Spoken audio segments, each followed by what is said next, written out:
जय भीम दोस्तों, कल 14 अप्रैल है और पूरे विश्व भर में बाबा साहेब के संघर्ष को याद किया जाएगा। अंबेडकर जयंती केवल एक जयंती नहीं बल्कि एक क्रांति है।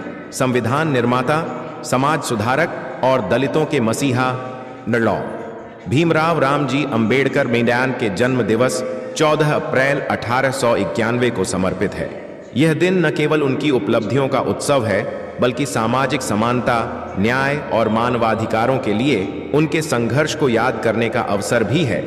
इसे समानता दिवस और ज्ञान दिवस मान के रूप में भी जाना जाता है।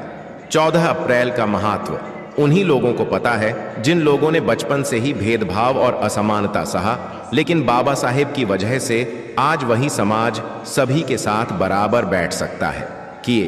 किसी के साथ भेदभाव नहीं करेगा। आज 13 अप्रैल है, केवल एक ही दिन का अंतर है, वो भी बाबा साहेब की याद में गुजरेंगे। फिर इस 14 अप्रैल को एक क्रांति बनाने का काम होगा। सड़क से संसद तक केवल जय भीम का नारा ही गूंजेगा। 14 अप्रैल के अवसर पर राष्ट्रपति द्रौपदी मुर्मू जी ने बड़ी बातें कही हैं।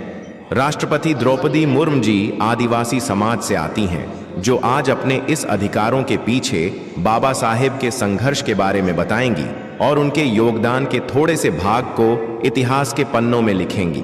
यह संभव नहीं है कि बाबा साहेब का पूरा योगदान केवल हमारे 2 शब्दों को कहने से समाप्त हो जाए। उनका योगदान बहुत लंबा है। तो दोस्तों, वीडियो को शुरू करने से पहले हमारी आपसे एक विनती है कि अगर आप हमारे चैनल पर नए हैं तो आप हमारे चैनल को लाइक, सब्सक्राइब और शेयर कर सकते हैं, जिससे हमारी यह वीडियो अधिक लोगों तक पहुंच सके और YouTube भी हमारी वीडियो को प्रमोट करेगा। तो चलिए वीडियो को शुरू करते हैं। मुर्मू जी मंच पर आती है और माइक संभालती है, फिर बड़ी गहरी आवाज में कहती है कि अंबेडकर जयंती पर इस बार मैं मनुवादी सरकार को चेतावनी देना चाहूंगी और दलितों के ही नहीं, सभी देशवासियों के परम पूज्य बाबा साहेब भीमराव अंबेडकर के बारे में, उनके जीवन से लेकर उनके इस बड़े इतिहास तक पहुंचने की दिशा दिखाऊंगी। वे सबसे पहले उनका परिचय देते हुए कहती हैं कि डॉ भीमराव अंबेडकर का जन्म मध्य प्रदेश के महू में एक दलित महार परिवार में हुआ था। उस समय समाज में छुआछूत और जातिगत भेदभाव चरम पर था। बचपन से ही उन्हें सामाजिक अपमान का सामना करना पड़ा, जैसे स्कूल में अलग बैठना, पानी न छू पाना आदि।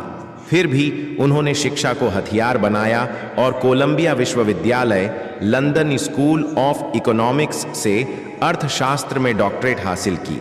साथ ही ग्रेज इन लंदन से बैरिस्टर की उपाधि प्राप्त की। अंबेडकर ने भारत के संविधान की रचना में प्रमुख भूमिका निभाई, जो सभी नागरिकों को जाति, धर्म और लिंग के आधार पर समान अधिकार देता है।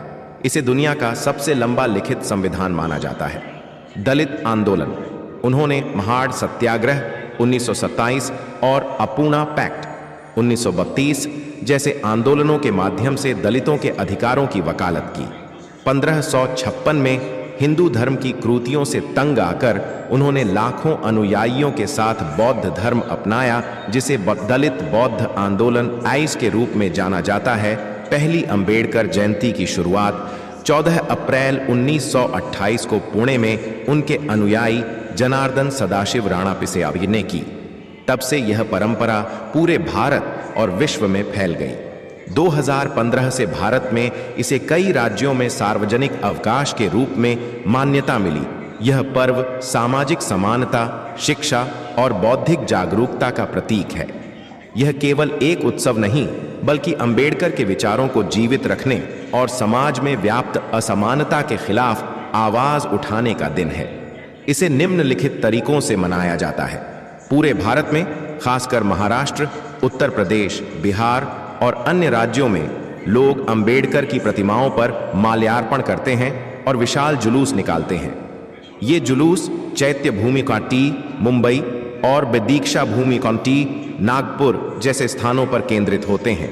स्कूलों, कॉलेजों और समुदायों में भाषण, नाटक और गीतों के माध्यम से अंबेडकर के जीवन और विचारों को याद किया जाता है। इस दिन लोग शिक्षा, समानता और दलितों, वंचितों के अधिकारों पर चर्चा करते हैं। अंबेडकरवादी बौद्ध इस दिन बौद्ध धर्म के सिद्धांतों, करुणा, समता और बुद्धि को बढ़ावा देते हैं। कई लोग इस दिन बौद्ध धर्म की दीक्षा लेते हैं। जय भीम यह सबसे लोकप्रिय नारा है जो अंबेडकर के प्रति सम्मान और उनके अनुयायियों की एकता को दर्शाता है। यह नारा हर जुलूस और सभा में गूंजता है। जय भीम जय भारत। यह देशभक्ति के साथ अंबेडकर के योगदान को जोड़ता है।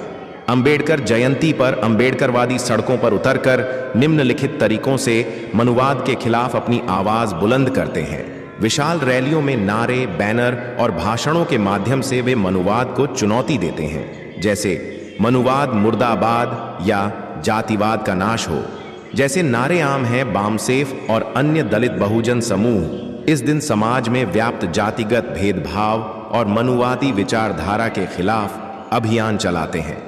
अंबेडकर का मंत्र शिक्षित बनो, संगठित रहो, संघर्ष करो इस दिन जोर शोर से दोहराया जाता है। लोग मनुवाद के खिलाफ शिक्षा और एकता को हथियार के रूप में इस्तेमाल करने का संकल्प लेते हैं। अंबेडकरवादी संविधान को अपनी ताकत मानते हैं और इसे कमजोर करने की कोशिशों को लेकर सतर्क रहते हैं। वे मनुवादियों को चेतावनी देते हैं कि संविधान की रक्षा के लिए वे किसी भी हद तक जाएंगे।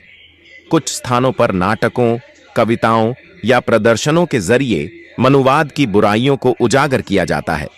उदाहरण के लिए मनुस्मृति जैसे ग्रंथों जो जातिवाद को बढ़ावा देते हैं के प्रतीकात्मक विरोध किए जाते हैं। हालांकि यह ध्यान रखना जरूरी है कि अंबेडकरवादी हिंसा या टकराव की वकालत नहीं करते। उनका विरोध विचारधारात्मक और लोकतांत्रिक होता है, जो अंबेडकर के सिद्धांतों शांति, समता और बंधुत्व पर आधारित है। अंबेडकर जयंती विश्व का एक अनूठा पर्व है जो न केवल एक व्यक्ति के जन्मदिन का उत्सव है, बल्कि सामाजिक क्रांति और समानता के लिए एक आंदोलन है। यह दिन भारत के इतिहास में उन पन्नों को ताजा करता है जहां एक व्यक्ति ने अकेले दम पर जातिवाद और असमानता के खिलाफ जंग लड़ी। जय भीम का नारा इस दिन पूरे भारत में एकता और जोश का प्रतीक बनता है। अंबेडकरवादी सड़कों पर उतरकर मनुवाद को चुनौती देते हैं, लेकिन उनका संदेश हमेशा शिक्षा, संगठन और संवैधानिक मूल्यों पर केंद्रित रहता है। यह पर्व हमें याद दिलाता है कि अंबेडकर का सपना एक समान और न्यायपूर्ण समाज अभी भी अधूरा है और इसे पूरा करना हमारी जिम्मेदारी है। भारतीय साहित्य का एक महत्वपूर्ण और क्रांतिकारी हिस्सा है जो दलित समुदाय के अनुभवों, संघर्षों और पहचान को केंद्र में रखकर रचा जाता है। यह साहित्य न केवल दलितों की पीड़ा, शोषण और सामाजिक बहिष्कार को उजागर करता है, बल्कि उनकी प्रतिरोध, आत्मसम्मान और मुक्ति की आकांक्षा को भी व्यक्त करता है। इसका उद्देश्य समाज में व्याप्त जातिगत असमानता और मनुवादी व्यवस्था को चुनौती देना है। आइए दलित साहित्य के विभिन्न पहलुओं को संक्षेप में समझते हैं। दलित साहित्य वह साहित्य है जो दलितों द्वारा दलितों के लिए और दलितों के अनुभवों को आधार बनाकर लिखा जाता है। यह साहित्य आत्मकथात्मक, काव्यात्मक या कथात्मक हो सकता है और इसमें सामाजिक यथार्थ को बिना किसी लाग लपेट के प्रस्तुत किया जाता है। डॉक्टर बाबा साहेब अंबेडकर के विचार इस साहित्य की प्रेरणा का मुख्य स्रोत है, जो शिक्षा, समानता और आत्मसम्मान पर जोर देते हैं। दलित साहित्य का आधुनिक स्वरूप 1960 से 70 के दशक में महाराष्ट्र से उभरा, खासकर दलित पैंथरस आंदोलन के साथ। यह ब्लैक पैंथर आंदोलन से प्रेरित था और जातिवाद के खिलाफ एक आक्रामक प्रतिरोध का प्रतीक था। डॉ. भीमराव अंबेडकर भारतीय इतिहास के एक ऐसे महान व्यक्तित्व हैं जिन्होंने न केवल दलितों बल्कि आदिवासियों, पिछड़ों और समाज के सभी शोषित वंचित वर्गों के उत्थान के लिए अभूतपूर्व योगदान दिया। विशेष रूप से आदिवासियों के लिए उनके कार्य और विचार आज भी प्रासंगिक हैं। अंबेडकर जयंती 14 अप्रैल न सिर्फ उनके जन्मदिवस का उत्सव है, बल्कि यह शोषितों की आवाज, समानता और सामाजिक न्याय का प्रतीक भी है। आइए आपके सवालों के आधार पर विस्तार से समझते हैं। आदिवासियों को सामाजिक, आर्थिक और शैक्षिक रूप से सशक्त बनाने के लिए डॉ. अंबेडकर ने कई महत्वपूर्ण कदम उठाए। उनके योगदान निम्नलिखित हैं।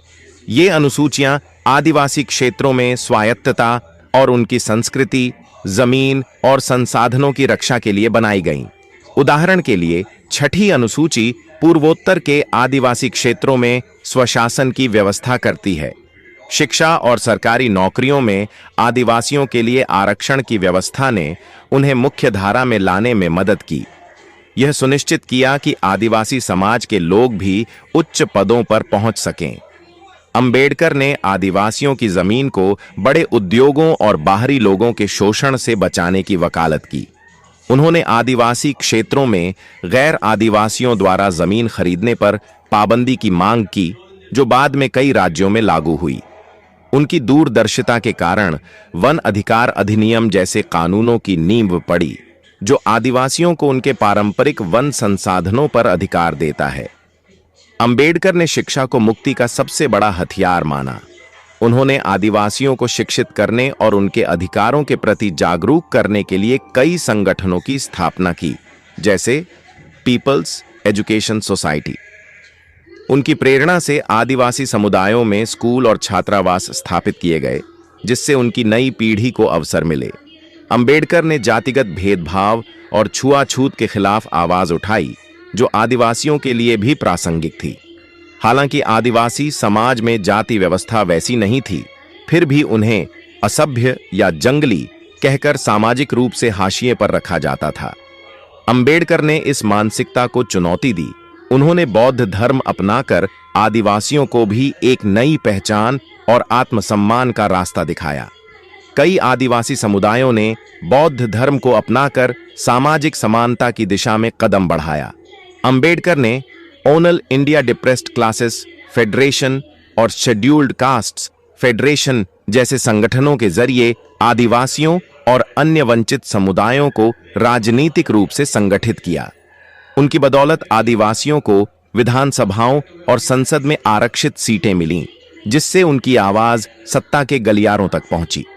अंबेडकर के संघर्ष और संवैधानिक प्रावधानों के कारण आज भारत में किसी भी जाति, धर्म या समुदाय का व्यक्ति उच्च पदों पर आसीन हो सकता है। उनके कार्यों के कुछ ठोस परिणाम, आरक्षण और छात्रवृत्ति योजनाओं ने आदिवासियों, दलितों और पिछड़ों को आईएएस, आईपीएस, वैज्ञानिक और अन्य बड़े पदों तक पहुंचाया। उदाहरण के लिए, आदिवासी समुदाय से लोग आज नौकरशाही और राजनीति में अहम भूमिका निभा रहे हैं। अनुसूचित जाति और जनजाति अत्याचार निवारण अधिनियम जैसे कानूनों ने शोषण के खिलाफ सुरक्षा दी। अंबेडकर के विचारों ने समाज की मानसिकता बदली। आज उच्च पदों पर बैठे लोग, चाहे वे किसी भी जाति के हों, अंबेडकर के समानता के सिद्धांत से प्रेरित हैं। 14 अप्रैल 2025 को अंबेडकर जयंती पूरे भारत और विश्व में उत्साह के साथ मनाई जाएगी। इसे निम्नलिखित तरीकों से आयोजित किया जाएगा देश भर में, खासकर महाराष्ट्र, चैत्य भूमि, दीक्षा भूमि, उत्तर प्रदेश, बिहार,